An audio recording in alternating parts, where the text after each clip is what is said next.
ating mic at ang ating harapan. Kung sino po yung gusto magbigay ng testimony para po sa ating Panginoon, pwede na po kayong pumunta rito. Meron po bang mauna?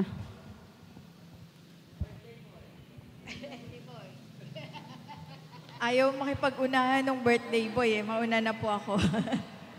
Nagpapasalamat ako sa Lord kasi before po matapos yung 2024, ang daming nagkasakit sa family. Pero salamat sa Lord kasi yung pag-iingat niya, yung pagiging manggagamot ng Panginoon na nakamit natin. Then pinagpapasalamat ko rin sa Lord yung pong hindi ko maalala kung last Friday morning ba yun o Sabado ng umaga. Dito po kasi kami natulog. Pagdating namin sa bahay, nagulat ako, yung gate namin bukas na bukas. Tapos pagpasok ko dun kasi itatry ko pa lang, kakatok pa lang ako. Bumukas na yung pinto namin, tulog sila lahat. Sabi ko, salamat sa Diyos, iningatan yung bahay namin. Tapos kasi, yung mga aso nag-duty. Kasi kadalasan po, yung aso namin na maliit, basta nakabukas yung pinto niya, kung saan sana nagpupunta. So, salamat sa Panginoon, nag-duty siya. Andun lang siya kaya pala hindi siya lumalabas, andun lang siya sa harap ng bahay namin. Tapos malayo-layo pa lang ako, nakita niya siguro may dumarating na tao. Aba, nagtatahol na. Sabi ko, nag-duty tong aso na to. Pinag-duty ni Lord. So yun, maraming salamat po. Maliliit man or malaking bagay. Meron pa ako, nakalimutan ko na, basta ang dami po eh. So, salamat po sa Panginoon. Meron pa po ba? Magandang gabi po sa bawat isa sa inyo. Napakabuti po talaga ng Lord. Nagpapasalamat po ako sa Panginoon. Si Brother Louie po, nasa balik trabaho na po siya. Natawagan na po siya ng company ng Baliwag Lechon Manok. Napakabuti po talaga ng Panginoon. Sa haba-haba po ng mga pinagdaanan po namin, andyan ang Panginoon, hindi po kami iniwan o pinabayaan. Ganoon din po yung anak naming panganay, medyo misunderstanding po kami. Almost 6 months po kaming walang batian, komunikasyon sa cellphone, wala po. Bago mag-Christmas po, umuwi po yung anak kong panganay, sabay yaka po sa aming mag-asawa. Napakaraming beses na sorry. Talagang napakabuti po ng Panginoon. Salamat po.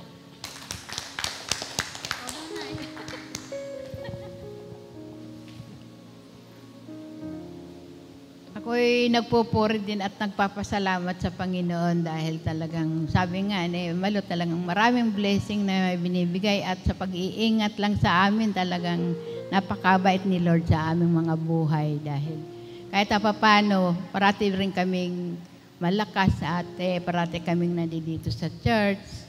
Yung ibang mga matatanda, hindi na nakakalakad ng mga pero awa ng Diyos talagang kami ng mag-asawa talagang binibigyan pa rin ng kalakasan para makapag-serve sa Panginoon. Kaya talagang pinupuri ko at pinasasalamatan ang Panginoon sa pag-iingat niya sa amin. Meron pa po ba? O yung birthday boy dyan, at saka yung may anniversary. Andito ba yan? Sino mauna sa inyo? Sabay.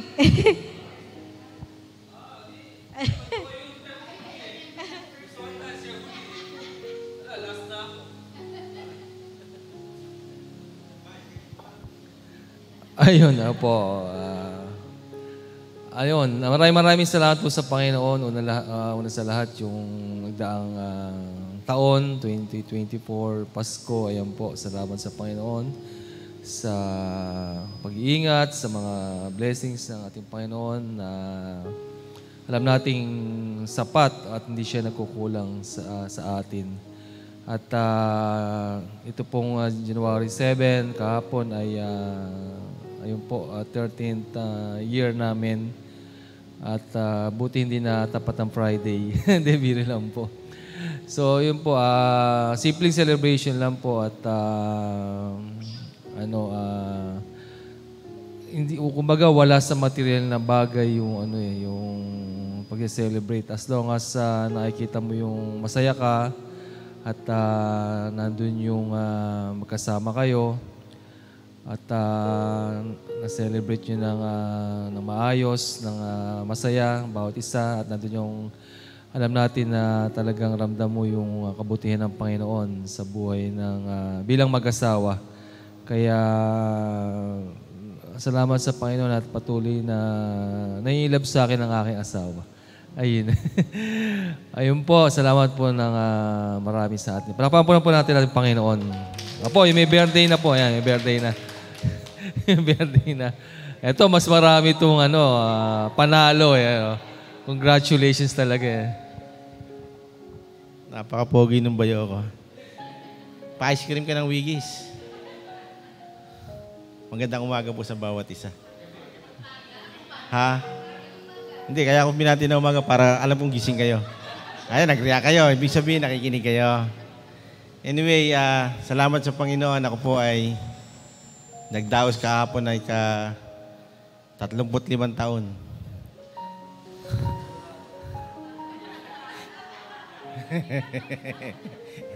Sabi nila, dito halatang 53 ako, kaya 35 na lang. Salamat po sa Panginoon kasi it's another year na pinagkaloob po sa akin. Way back, pagka tinitingnan ko, sabi ko, ganun na ba akong kaedad? 53. Kasi dati nung aking mga edad 30, pag tinitingnan ko mga tatay ko, magsi-senior na. Ngayon, ako pala naka-line up na sa senior. No? Kaya sabi ko, mabuti ang Panginoon kasi ika nga nandun yung kanyang protection, nandun yung pag-iingat niya po sa akin na sooner or later magiging senior din po ako. Hopefully, kung di pa darating ang Panginoon, abutin ko po yun dahil ang sabi nila, yung mga tawag doon, yung mga edad namin, ang ano na lang yan nasa 60 pataas. Tama ba, Sister Belen? Kaya, salamat po sa Panginoon kung pagkalooban pa ako ng abutin ko pa yung 60 years na maging senior. Napakabuti ng Panginoon kasi po, nung last year, ano po, tuwing December, nagkakaroon ng problema yung aking hanap buhay. Either nasira yung sasakyan or ako na nagkasakit. Sabi ko, kailan ba ito mabe-break? Sabi ko, ganun. Pagtungtong ng December, halos ganun nangyayari. Nitong December, usually pagka ho kasi December, nagpaparabol ako ng pera, nagpapaagaw akong ganyan.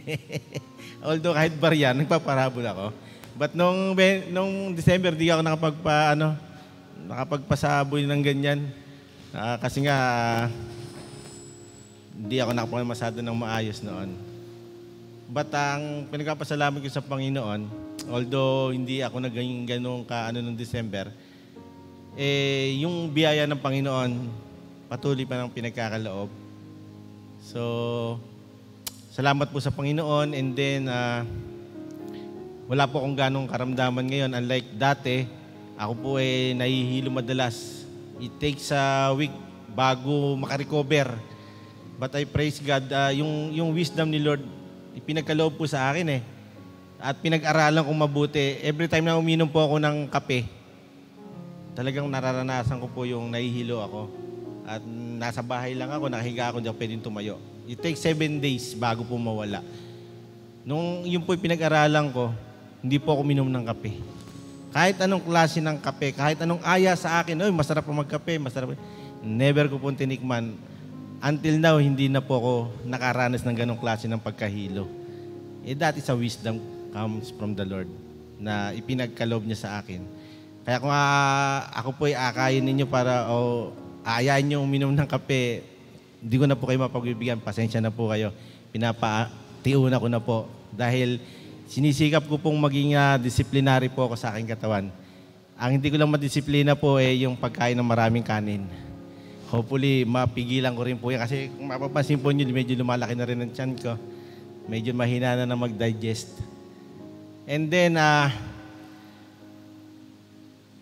meron po akong kausap na isang pastor last Sunday. At kaming mag-asawa, na-meet po namin sila sa SM. Pauwi na po kami. And then, nung makita ko may pangako kasi ko sa kanya, hindi ko pa natutupad. Tagal na yung pangako na yun. Ba't nagkita kami? Sabi ko, tara. Sabi ko gano'n. Pinamerienda ko po. Pinamerienda ko. Ayaw nga po nila, pero pinamerienda. Napagbigyan naman po ako, nagkwentuhan kami. Hanggang sa yung buhay ko, buhay nila, kwento-kwento sa church, kasi pastor. Marami na pagkwentuhan. Sinalaysay ko yung story ng ating church. And then, nung Monday po, ako po'y natutuwa. Dahil yung isa po nating attorney ay pinadalan po tayo ng congratulation letter. Wow. Meron po tayong isang kasong ipinanalo. And that is ordered by the court. So, salamat sa Panginoon kasi sabi nung kausap ko po, maganda daw pong blessing sa akin. Pero mo, magbe-birthday ako and then asais nalaman natin yun, Praise the Lord. Napakasarap mapil yung blessing ng Panginoon. Ako po'y natutuwa at nagpapasalamat sa Panginoon. Lahat po tayo. Lahat po tayo ay nagsakripisyo. Lahat po tayo gumawa. And then, ito yung bunga ng ating pananalangin, yung ating pagtsatsaga, nakamit po natin. So, napakalaking pagpapala. Huwag po tayong mawala ng pag-asa. Ito'y pa lang yung umpisa. May mga susunod pa tayong matatanggap mula sa Panginoon. Huwag po tayong titigil ng panalangin. Ito po kasi yung pinaka-key para po tayo talaga makamit natin yung hinihingi natin sa Panginoon. So, baka maubos ko na yung oras nung magsasalita. Hindi na tumayo. So, sino man yun sa bandang kaliwa. Lahat po ay para sa Panginoon. At palakpakan po natin ating sarili lahat sa ginagawa po nating panalangin everyday para sa church natin. Praise God. Meron pa po ba? Sige po. Sige po, tayo na po kung sino po yung gusto.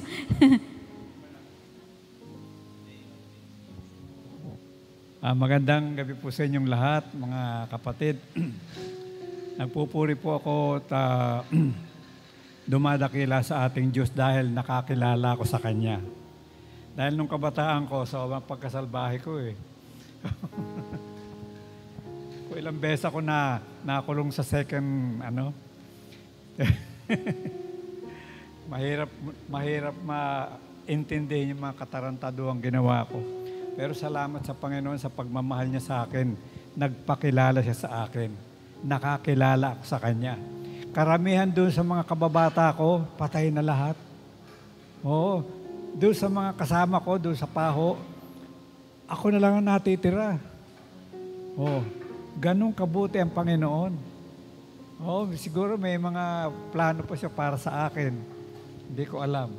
Pero sa Diyos ang lahat ng papuri dahil sa Kanya nagmumula ang biyaya ng buhay. Wala kahit kanino. Wala kang mabibiling buhay kahit milyonaryo ka. Ang Diyos ang may hawak ng buhay natin. Kaya dapat natin siyang pasalamatan sa pangalan ng Panginoong Hesus.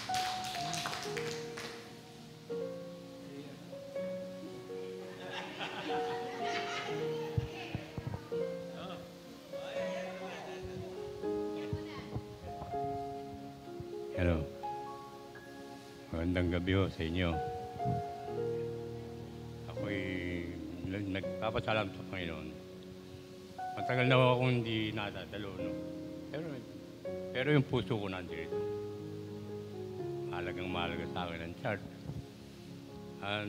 Naalala ko meron ako isang kaibigan na nadalas kong makakasama, nagkikitong palagi, sa Patay. Madalas namin pinag-uuntahan, tulad ko na sabi ko sa kanya, abot nila ako ng 70. Para na ako nakasandaan. Nang magkasakit po ako, 26 anyos ako. Nagsabi na ako sa misis ko na ibili na ako ng damit. Dahil man lang damit hindi nahihingi. Ano. Nung araw ganun eh. Kahit binibiyak ng ganito para galing sa kalagayan. Kaya kung ako iabot niya ng 60, paano na ako nakasandaan dahil 26 anos lang ako nung. Sabi ko sa kaibigan ko na kasamang malagi, tingin magkikita kami sa patay. Oh, sabi niya, malapit na. Dahil mag-umpisa kami magkita mga 1980 lang eh. Madalang eh. Nung pandemic, di ba, maraming namatay. Madalas kami ngayon magkita. Madalas, yun ang pinaguntahan namin. Ako yung sasabi. Pero awa ng Diyos eh, sa Panginoon. Yung kausap ko, nauna pa sa akin namatay. Ganun ang eh. Kaya sabi ko, pero pa siguro tinagagawa, Panginoon sa akin. Talaga namang marami kong gustong gawin. Dumarating yung mga problema. Sabi ko nga nitong bandang huli nito, sabi ko sa Panginoon, dahil marami ng problema, tamang nalulutas. Pero yung problema ko na marami, sabi ko, Panginoon, kung ako'y kukunin mo, isa lang ang hiling ko. Yung malapit na naman ako mag-birthday. Isang taon yun. Sabi ko, kung kukunin mo ako, sana itapat mo na ng birthday ko. Totoo sa akin yun. Kaya, malapit na. Salamat kung halimbawa talagang ipagkaloob sa akin yun, kung talagang kukunin niya, wala nang problema. Napagbigyan pa ako siguro. Totoo yun. Hindi naman ako tatakot dahil kahit ako naman madalang magpunta dito, nakakilala ako sa Panginoon. Palagay ko, sa akin paniniwala na ako, safe na ako. Kahit ka ngayon, nasasabi ko yun. Hindi ako natatakot mamatay. Kasi, sabi nga nung sa Biblia di ba, ang mamatay akinabang. Kaya ako, nasasabi ko sa sarili ko, mapalad ako pag ako'y namatay siguro. Makikita ko na ang Panginoon ng harapan. Tamang kilala natin, pero hindi natin nakakaharap ang Panginoon. Pero once na namatay ka, makikita mo na ng mukha ng Diyos. Kaya, salamat sa Panginoon. Nung nadinig ko na rin yung tinestimony ni Nelson, siya kung talagang tuwa ako. Kahit na isa pa lang yung tagumpay na nakikita natin.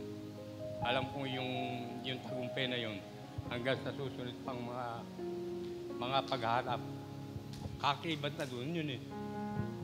Yung pag-uusapan dun eto na. Kumbaga sa marakilinaw na.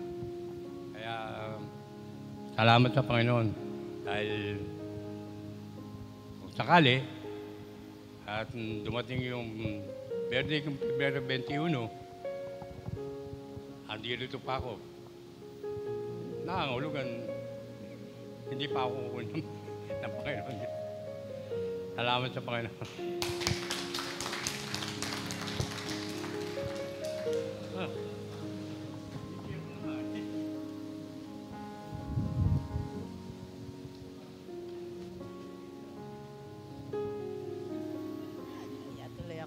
Magandang gabi po sa ating lahat. Purihin po natin ang Panginoon. Hallelujah po. Gusto ko lang magpasalamat kasi malapit na yung aking debut. Thank you lang. Magpapa-thank you lang ako sa year 2024. Maraming pagsubok pero mas marami po yung blessing. Thank you po Lord sa lahat. Kahit na maraming problema, pero still blessing pa rin po yun sa atin, sa pamilya ko, na naging matatag kaming mag-asawa. Ang asawa ko na mahiling mag-testimony ng away namin. Pero, thank you lang kay Lord sa binigay niyang buong taon na sa buhay ko, buhay ng pamilya ko, buhay ng mga anak ko. Thank you po, Lord, talaga. Yun lang. Salamat. Thank you. Sige po, tinatawa. Kung wala na po, meron pa po ba? Wala na po siguro, no? Dami pala natin. Kanina ayaw nyo pa. Tapos ngayon, ang dami palang gusto mag-testify. Kung wala na pong magte-testimony, tinatawagan ko na po yung ating exhorter ngayong gabi.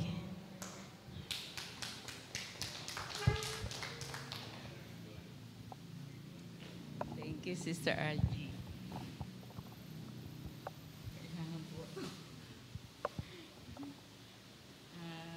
Maraming salamat po sa Panginoon dahil sa mga testimony ng mga bawat isa ay tunay nga na yung sinabi ni Sister Marlene na talagang yung pagsubok bibigay sa atin para tumatag tayo sa ating pananampalataya sa Kanya. At bago po tayo magsimula ay manalangin po tayo. Lord, maraming salamat po, Panginoon. Ikaw ang tunay na Diyos na gumawa ng langit at lupa. Ikaw ang Diyos na dakila. Panginoon, salamat po, Panginoon, sa bawat isa na nandito ngayon. Nawa, Panginoon, gamitin mo ko bilang daluyan ng iyong salita, ng pagpapala, na may matutunan po kami sa iyong inilaang pahayag sa amin. Salamat po, Panginoon, at dalangin ko ang 4 na sulok ng bulwagang ito. Ingatan po ninyo sa pangalan ni Jesus, in Jesus' mighty name, kung anuman ang gawa ng kaaway sa pangalan ni Jesus, winawasak ko sa pangalan ni Jesus, in Jesus' name. At Lord, kahayag ka sa buhay ng bawat isa. In Jesus' mighty name I pray. Amen. At ngayon po ay ang pag-aaralan natin ay ang tungkol sa panalangin.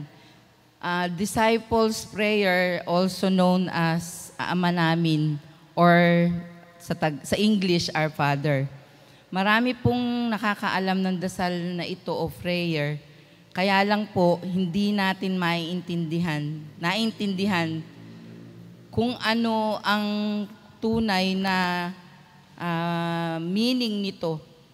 Nung nagtuturo po ang Panginoong Jesus sa mga alagad, ay may nagtanong isa sa mga alagad kung paano magdasal. Sabi, Panginoon, turuan po ninyo kami na magdasal. At ang sabi ng Panginoon, ituturo ko sa inyo, yung una muna, yung mali. Pangalawa, yung tama. Sa mali muna. Ang sabi ng Panginoon, huwag magpasikat. Kasi sabi sa Matthew 6:5, at hindi ko pa pala nababasa lahat, Basahin po natin. At kung mananalangin kayo, huwag kayong tumulad sa mga mapagpaimbabaw.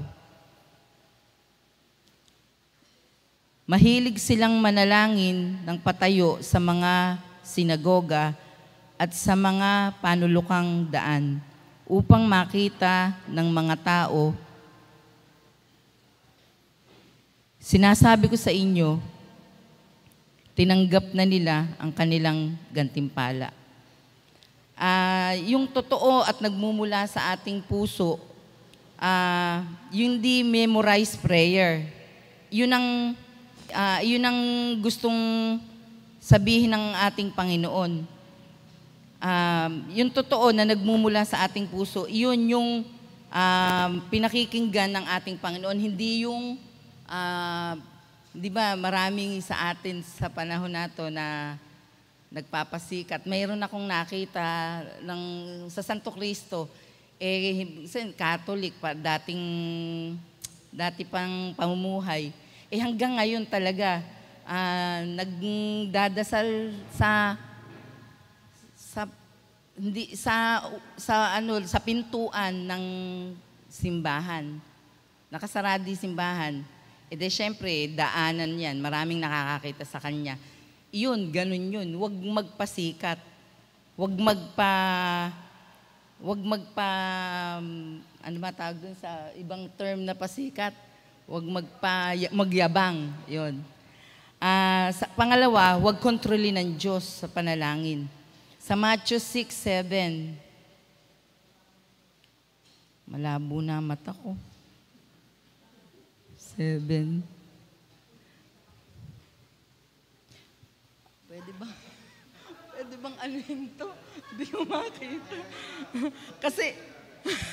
kasi may mga may underline. Ayan, sige. So, teka, ako na lang, thank you. Matthew 6:7, Ayun. Sa pananalangin ninyo'y huwag kayong gagamit ng napakaraming salita gaya ng ginagawa ng mga hintil. Ang akala nila'y pinakikinggan sila ng Diyos dahil ang dami ng kanilang salita. 6:7. Ay, eto pala 6. Sandali lang. 6. Ngunit kung kapag mananalangin ka, pumasok ka sa iyong silid at isara mo ang pinto, saka ka manalangin sa iyong amang hindi mo pa nakikita at gagantihin ka ng iyong amang nakakakita ng kabutihang ginagawa mo ng lihim. Tapos verse 7, sa pananalangin ninyo'y huwag kayong gagamit ng napakaraming salita gaya ng ginagawa ng mga hintil. Ang akala nila'y pinakikinggan sila ng Diyos dahil sa dami ng kanilang salita. Ang sinasabi, yung memorized prayer, yun pala yun. Yung hindi dapat yung sinasabing memorized prayer na yung Abaganang Maria, ganun yun. Just, sa tamang paraan, dalawa din. Ang una, huwag kang magyabang. Huwag kang mayabang. Be humble. Matthew 6:6. Nabasa na rin. Ngunit kapag ito nga, nanalangin ka, ay pumasok ka sa iyong silid. Ang gusto ng Diyos may kababaang loob. Kung tayo ay pati sa pagtulong, huwag tayong magmayabang. Na pag tumutulong tayo, ipagkakalat o kahit sa Facebook, kagaya nung ginagawa ng mga vlogger o tsaka yung mga kumakandidato. Ganun ang ginagawa nila para lang makita na ay sikat to, tumutulong to. Hindi na, sabi nga ng Panginoon, pag ginawa mo yun, hindi na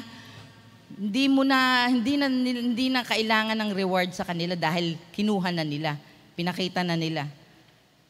Di natin kailangan ng papuri ng tao. Ang mahalaga, ang papuri ng Diyos sa atin, yung malugod ang Panginoon sa atin. Ito naman yung pangalawa, sundin nyo ang gabay sa panalangin. Binigyan tayo ng gabay sa panalangin. Ito nga yung Our Father or Disciples Prayer sa Tagalog. Our Father, Ama namin sa Tagalog.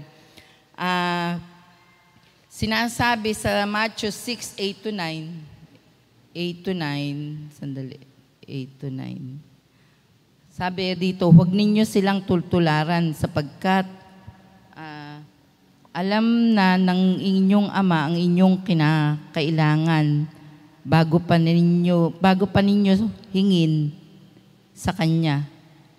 Ganito kayo manalangin, Ama naming nasa langit, sambahin nawa ang pangalan mo. Doon muna tayo.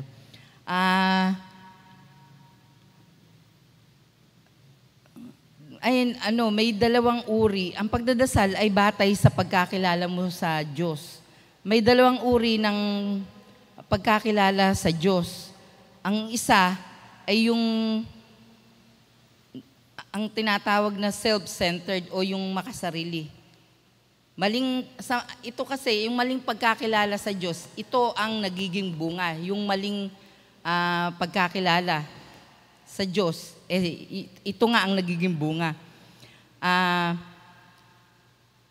ang self-centered, for example, Lord, bigyan po ninyo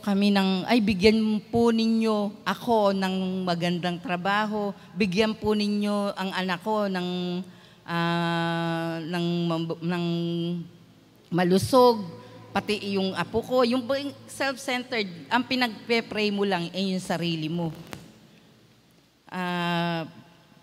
Kasi hindi niya kilala pa si Lord at marahil hindi pa siya tunay na Kristiyano, hindi siya nagbabasa ng Bible or umattend man siya pag gusto na lang niya na umattend. Pag hindi, hindi na lang siya a-attend.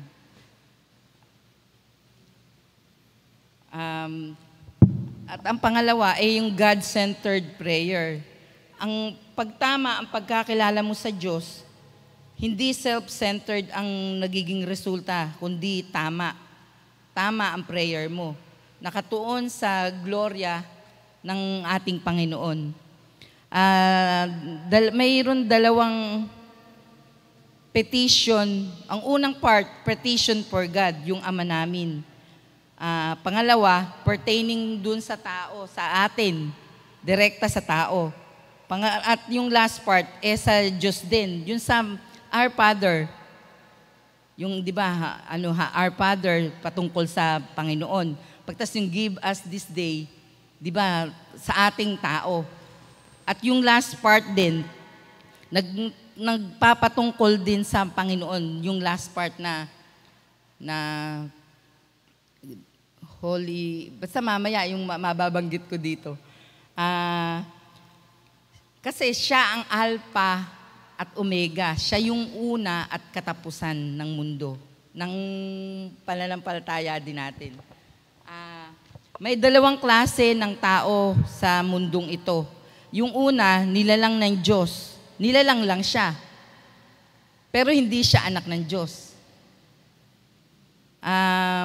Paano ba magiging anak ng Diyos? Yung nilalang ng Diyos, mababasa natin sa John 1:2. John 1:2.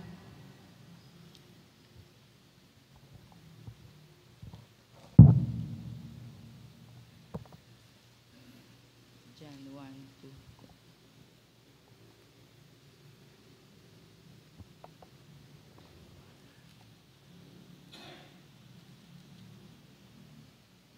John 1:12 pala. Tingnan mo, labo na ng mata ko.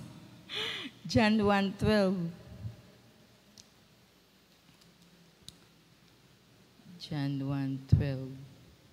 Buti pa si Sister Malu eh. Hindi pa mata. John 1:12. Ito yung yung dalawang uri ng nilalang dito sa mundo at yung ang isa ay yung anak ng Diyos. Ngunit ang lahat ng tumanggap at nanalig sa Kanya ay pinagkalooban niya ng karapatang maging anak ng Diyos. Kailangan natin na maging anak muna tayo ng Diyos. Ano ba ang kategorya? Dapat mayroon tayong pananalig kay Hesukristo. Nananampalataya tayo sa Kanya at sumusunod sa Kanyang mga utos.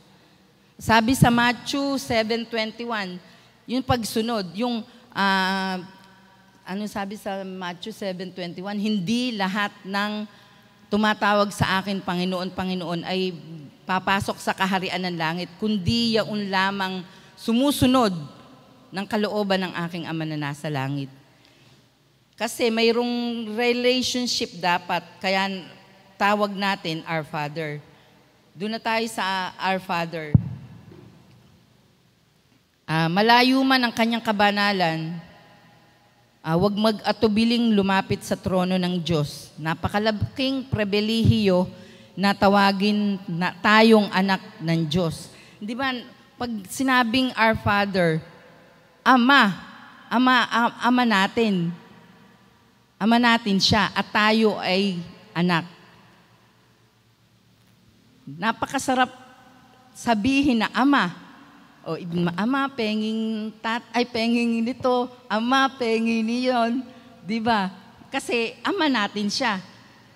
makikilala natin ang Ama dahil tayo anak niya. Kilala din tayong anak niya. Dapat ay kilala din tayong anak niya. Ha? May tawag sa Diyos na Adonai, ang ibig sabihin Lord of Master, God, God o Lord, Adonai. Yung Yeshua sa Hebrew, Jesus sa English, at Jesus naman sa Tagalog. Ang Holy Spirit, yung Ruach HaKodes. Yun, tama ba? Pagbibigkas ko.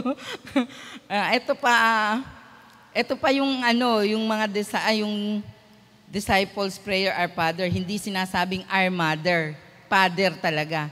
Gusto niya na may malalim na koneksyon ang pagkakilala natin sa Kanya. Masarap nga ang tawagin na Ama. Di ba? Sinabi ko kanina. Father, Diyos siya. Niimbitahan tayo ni Jesus na tawagin din siyang Ama. Ang Kanyang Ama, Ama din natin. Pag hindi mo tatay ang Diyos, paano ka hihingi? Paano ka bibigyan? Dapat may relationship talaga. May relasyon ang ama sa anak. Dito sa mundong to, may dalawang nasabi ko na yung dalawang klase. Sumunod, Our Father who art in heaven na tayo. Kung tayo ay lalapit kay Presidente, let's say, Ferdinand Marcos, sasabihin natin ang ating pangailangan. May limitasyon yun yung pagbibigay. Pero kay Lord, siya yung author ng lupa't langit. Walang imposible sa Kanya. Lahat ay ibibigay niya. Kaya lang, according to His riches in glory. At kung hindi makakasama sa'yo, ibibigay niya talaga. Sumunod yung Holy be thy name. Mamuhay tayo na maging tagasunod ni Kristo. Sa pangalan ni Jesus, ni Hesus Kristo, may kabanalan sa harap ng Diyos.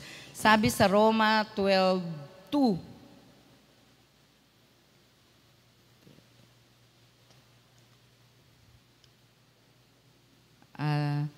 huwag kayong umayon sa takbo ng mundong ito.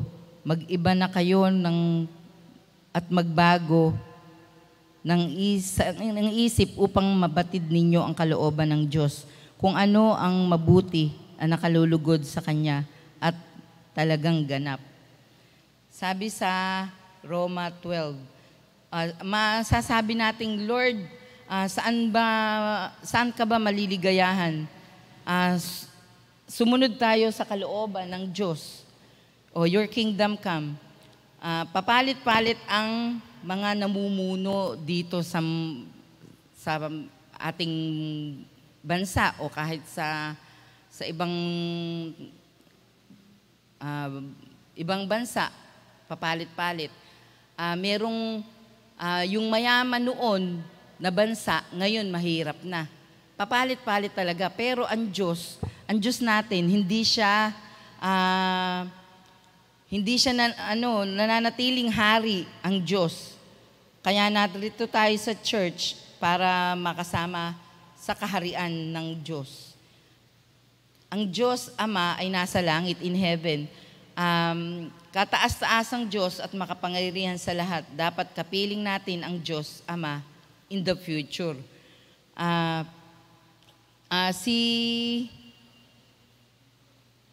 Si Pastor Ercel, kaya kapiling na ni Lord, safety na siya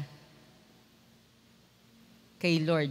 Hindi na siya nakakaramdam ng problema, ng gutom, ng sakit at hirap.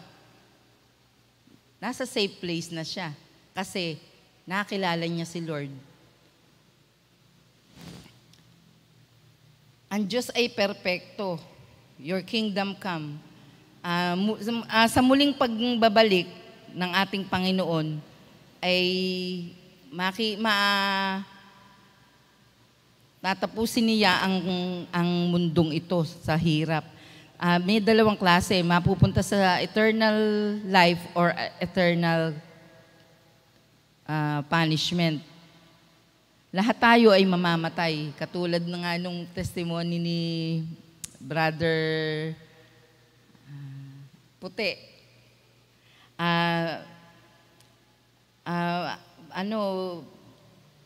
Lagi nating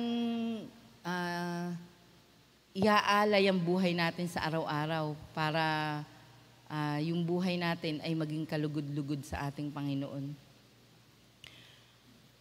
Sabi sa Pahayag 21:4, yung sa pagparito niya, di ba, nung unang first coming, nung isilang siya ni Mary. Pagkatapos ng pangalawa, itong coming nato, na iniintay ng mga Kristiyano. Di ba, namatay si Jesus at binuhay na muli ng Ama. Pagkatapos, pumaroon sa luklukan ng kanyang trono, kanang trono. O basta dun sa langit. Pagkatapos, inihahanda niya tayo ng silid para sa atin. At pagkatapos doon, sabi niya, muli siyang babalik. Iyon ang iniintay natin upang makuha tayo sa second coming ng ating Panginoon. Doon sa Pahayag 21:4, yung papahirin ng Diyos ang luha. Yun ang good news. Kaya ang tanong, nandito na ba ang kaharian ng Diyos? O wala? Yung isa, wala pa dahil wala pa siya. Pero yung pangalawa, nasa puso't isipan, nandito na sa puso ng mga Kristiyano ang kaharian ng Diyos.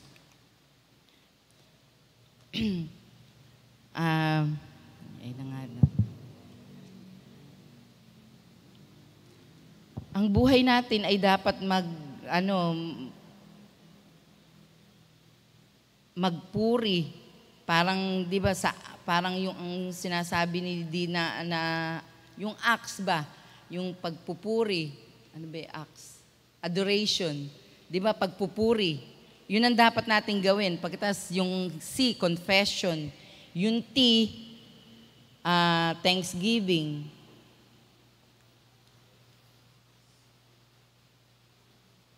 At yung S, supplication.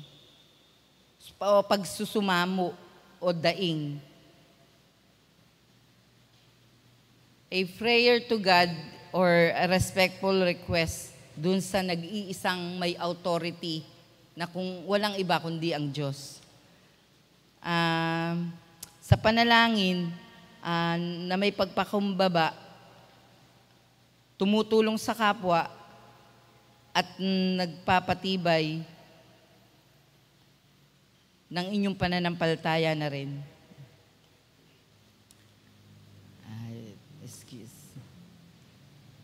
Sa mga tagasunod ni Kristo, binabago na binago na ni Lord kung lahat ay Kristiyano.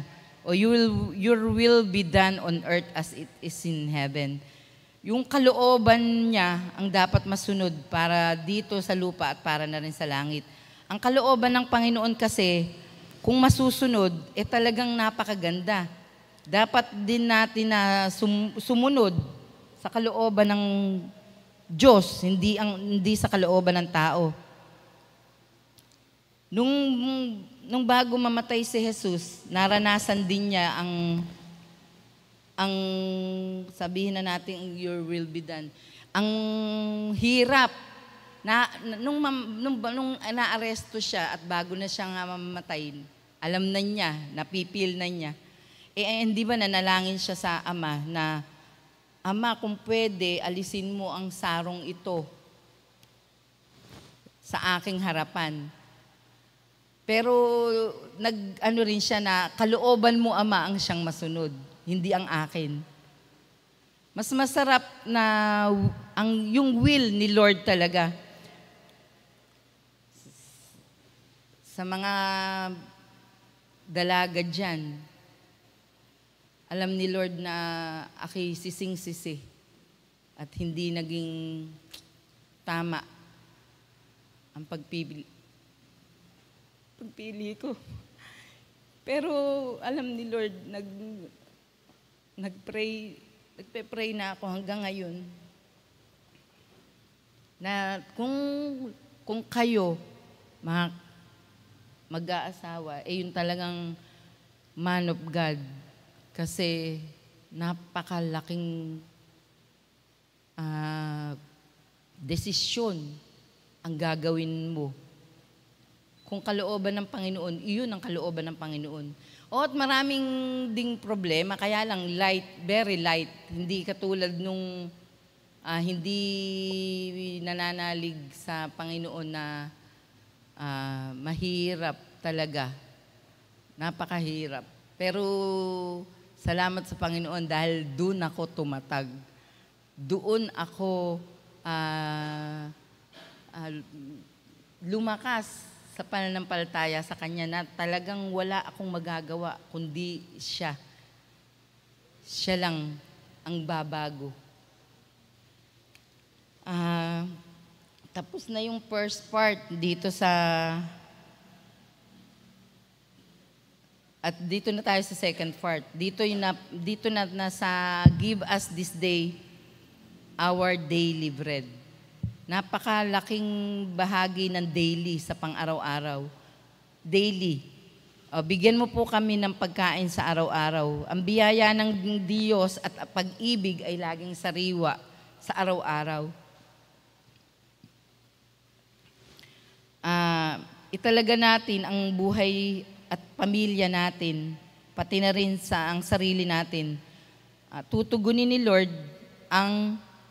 at isusustain ang pagkain natin sa araw-araw.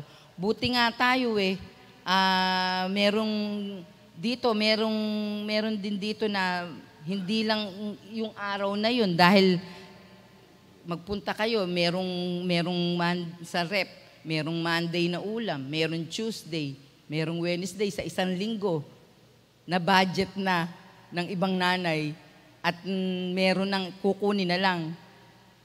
Yung nung araw, napakahirap. At ito nga, pinakain ni Lord sa disyerto ang mga Israelita. Reklamo kasi ng reklamo yung mga Israelita. Sabi ni Lord, huwag kayong mag-alala. Tuwing umaga, lalabas na lang kayo at pupulutin ang tinapay na magmula sa langit. Manna from heaven. Sa Exodus 16:4.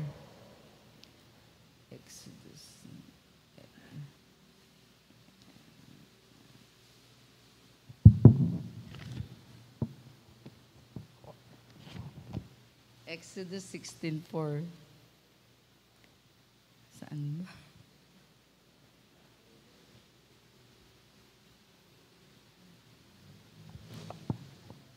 Sinabi ni Yahweh kay Moises, pauulanin ko kayo ng tinapay mula sa langit. Araw-araw, palalabasin mo ng bahay ang mga tao para mamulot ng kakainin nila sa maghapon.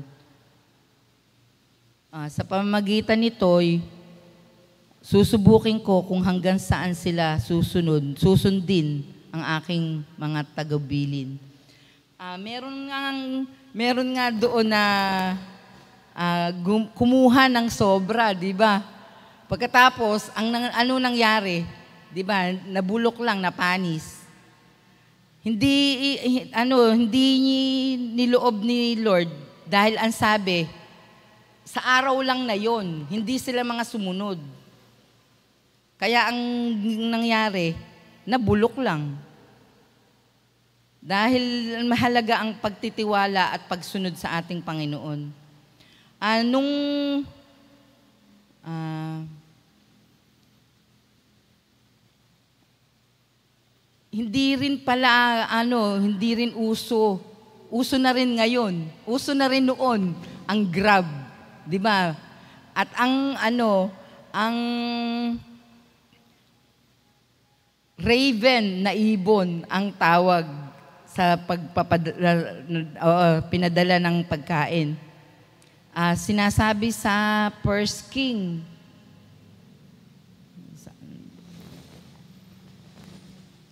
First King 17:2-6. Pagkatapos sinabi ni Yahweh kay Elias, umalis ka rito at magtago sa batis ng Karit sa silangan ng Jordan. Makaiinom ka ng tubig sa batis na may inutusan akong mga uwak na maghahatid sa iyo ng pagkain. Gayon nga ang ginawa niya, lumakad siya at nanirahan sa may batis ng Karit sa silangan ng Jordan. Umagat maghapon, may mga uwak na nagdadala sa kanya ng pagkain, sa batis naman siya umiinom. Anong time na yon? Talagang nandun pa rin ang pagiging mabuti ng Panginoon. Goodness and mercy ay nadama nila kasi hindi lang carbohydrates, mayroon pang protein ang binibigay ni Lord. Dumating na tayo sa forgive us our sin as we forgive those who sins against us. Magpatawad tayo. Lord, patawarin mo ako habang ako'y sumusunod sa iyo. Hindi tayo patatawarin ng Diyos kung hindi tayo magpapatawad. Marami tayong kasalanan dahil hindi naman tayo perpekto. Sa araw-araw, nakaka-commit tayo ng kasalanan sa isip o sa salita, lalo na sa gawa. Kaya magpatawad tayo sa mga nagkakasala sa atin kasi hindi kalooban ng Diyos na mamuhay tayo ng may galit. Di ba meron pang na-rape na anak pa ng pastor? Tinanong siya kung magdidemanda, ang sabi niya, hindi na, at kumbaga ipinagpapasa Diyos na lang niya. O dumating ang panahon na nahuli at ang balita ko ay napatay pa yung dalawa. Ganon kung kumilos ang Panginoon. Pag ipinagpasa Diyos mo ang isang bagay, kumbaga binigay mo na sa Kanya, tiyak na hindi na ikaw ang gagawa. Tao ka lang, ala ka namang kakayanan eh. Pero ang Diyos, nako, mas matindi ang sukli na gagawin sa Kanya. At dito na tayo sa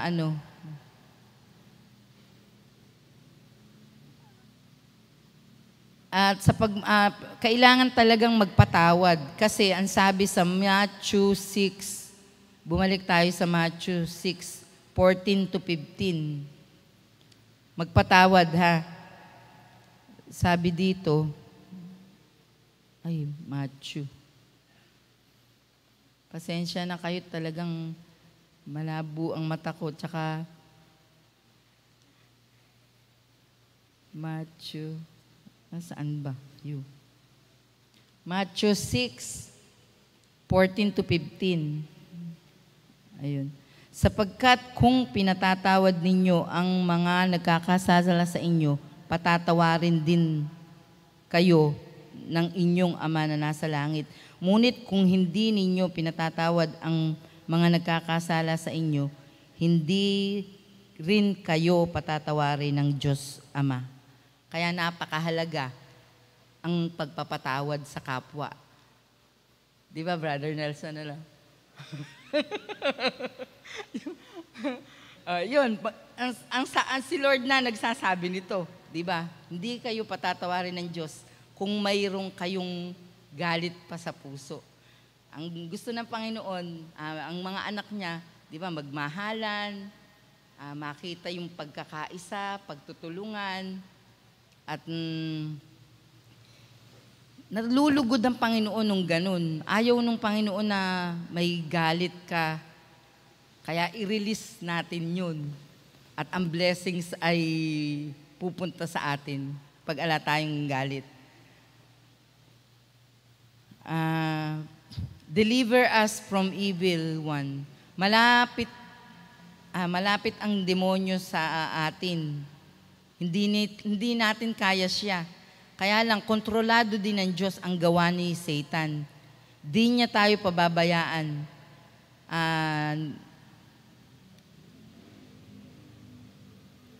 Naalala ko si Job, di ba? Ang Panginoon at si Satan ay nag-usap. Di ba sabi ng Panginoon, lahat gawin mo, maliban lang sa kanyang buhay, huwag mong kikitilin. Napagtagumpayan ni Job ang mga pagsubok. Dinoble pa, triple ang ginawa sa kanya. Ganun ang Panginoon kung mag-bless sa ating buhay. For yours is the kingdom and the power and the glory. Kasi gusto ni Satanas na yung kingdom, yung kaharian, at yung power, yung kapangyarihan, at yung glory, yung kalwalhatian, ay gusto na makuha kay Lord. Hindi rin siya nagtagumpay. Hindi pwedeng magtagumpay si Satanas dahil talunan na siya. At God, sabi ko nga kanina, God is in control. For yours is the kingdom and the power and the glory. Yun nga, gustong kuhanin ni Satanas nga. Pero hindi siya magtatagumpay. Ang nagwagi pa rin at ang panalo ay ang Diyos. Kasi Diyos Ama, Diyos Anak at Diyos Espiritu Santo, yun pa rin ang nananatiling hanggang ngayon na panalo pa rin. May 8 ang tamang panalangin. Ang una, ito rin ang tinuro ng Panginoon sa atin. Una, tamang pagkakilala sa Diyos. Dapat kilala natin siya na Ama at tayo rin ay anak. Tamang relasyon sa Diyos. May relasyon tayo sa Diyos Ama at tayo anak niya. Iniisip ang kabutihan at kabanalan at ang paghahari ng Diyos. 4, may kababaan ng loob sa paghingi ng tawad. Ang gusto ng Panginoon kasi laging humble, mapagpakumbaba. Di ba, may hindi ko lang maalala na mas mainam ang nagpapakumbaba kaysa nagmamataas. Nasa Bible din yun, ano. Hindi ko na matandaan kung saan. May pagpapatawad sa kapwa dahil tayo ay pinatawad niya. May pagpapasalamat dahil tayo ay pinatawad ng Diyos.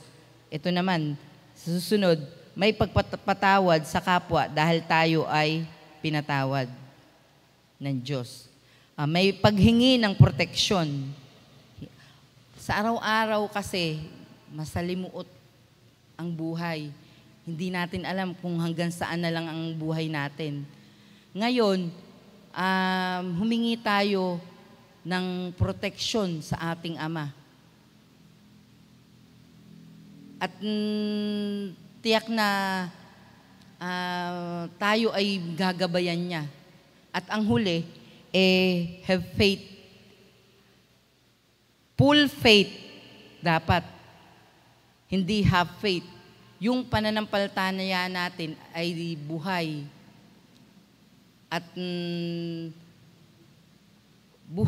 At totoo sa ating Diyos Ama. Kasi kilala tayo niya bilang anak at kilala din natin siya bilang Ama. Maraming salamat po sa Panginoon. At naway kahit konting aral lang ng pagbibigay ko sa inyo, kahit isa matandaan natin. Hindi yung meaning ng Our Father, ganun yun. Hindi yung iba minememorize, Our Father who art in heaven. Hindi alam ang totoo, ang meaning ng Our Father. Yan. Salamat po. Thank you. To God be the glory.